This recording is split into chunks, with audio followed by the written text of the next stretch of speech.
A'udzu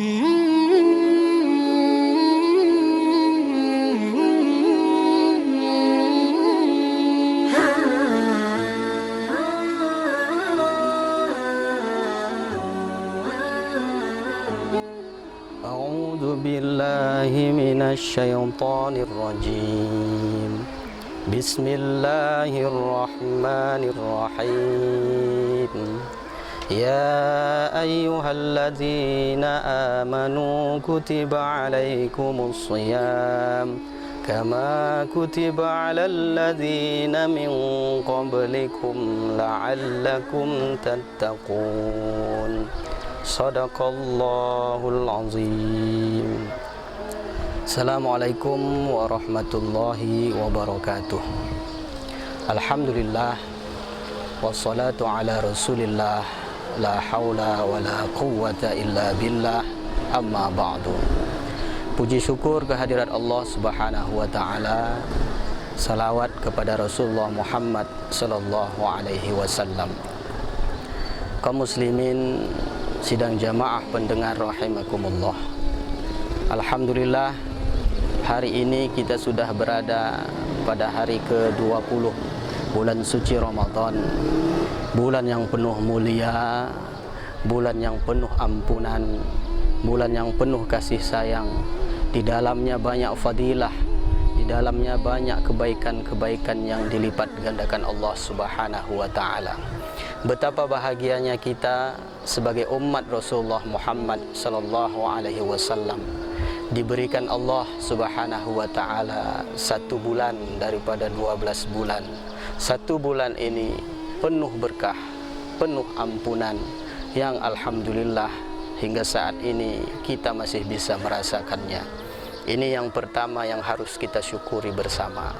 Kaum muslimin sidang pendengar rahimakumullah, meskipun begitu banyak fadilah, begitu banyak keuntungan-keuntungan yang bisa kita dapatkan di bulan suci Ramadan ini, kaum muslimin, seperti pahala yang dilipat gandakan dan seperti apa yang telah saya sampaikan tadi, masih ada juga kaum muslimin orang-orang yang merugi bila bertemu di bulan suci yang mulia ini, yaitu bulan Ramadan.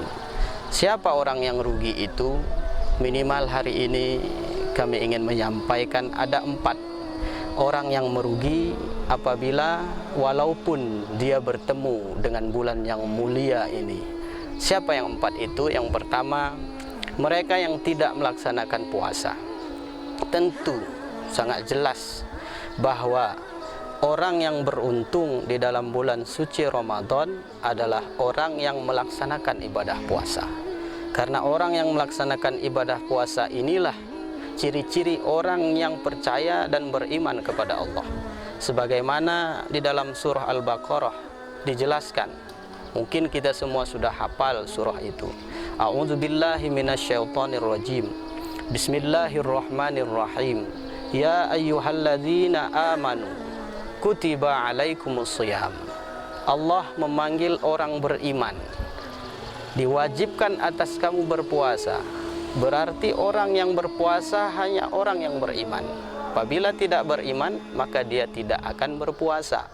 Maka orang yang rugi di sini adalah orang yang tidak melaksanakan puasa.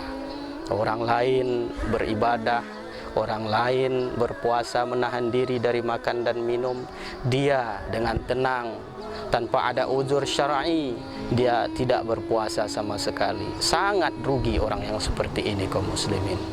Kemudian masih dalam konteks orang yang tidak berpuasa, termasuk juga orang-orang yang menahan diri dari lapar dan dahaga.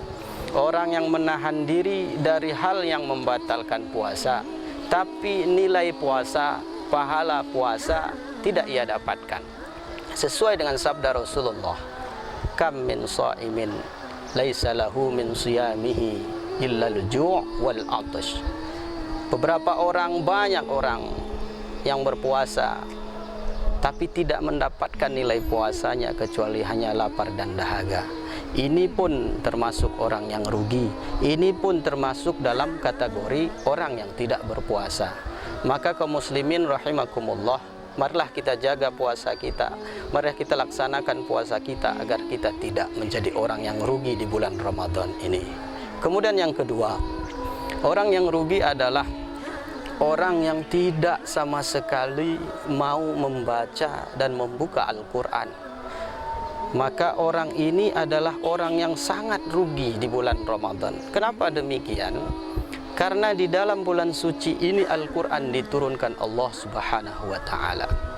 Al-Quran kelak, sebagaimana kita dengar, kita ketahui dari hadis Rasulullah, Al-Quran kelak akan memberi syafaat kepada kita. Al-Quran kelak akan membantu kita apabila kita mau membacanya, mempelajarinya, dan mengamalkannya. Syahrul Ramadan alladzi unzila fihil Quran. Di dalam bulan suci Ramadan diturunkan Al-Quran. Untuk menghormati Al-Quran ini, marilah kita baca Al-Quran di bulan suci Ramadan ini. Sebagaimana kita ketahui, orang yang membaca satu ayat saja diberikan pahala kebaikan 10 kebaikan. Maka coba bayangkan apabila kita khatam Al-Quran, betapa banyak pahala yang kita dapatkan dan betapa beruntungnya kita. Orang yang rugi yang kedua adalah orang yang tidak membaca Al-Quran satu ayat pun. Kemudian yang ketiga, orang yang merugi di bulan suci Ramadan adalah orang yang meninggalkan sholatnya. Meninggalkan sholat adalah orang yang paling rugi ketika ia bisa menemui Ramadan tapi tidak sholat.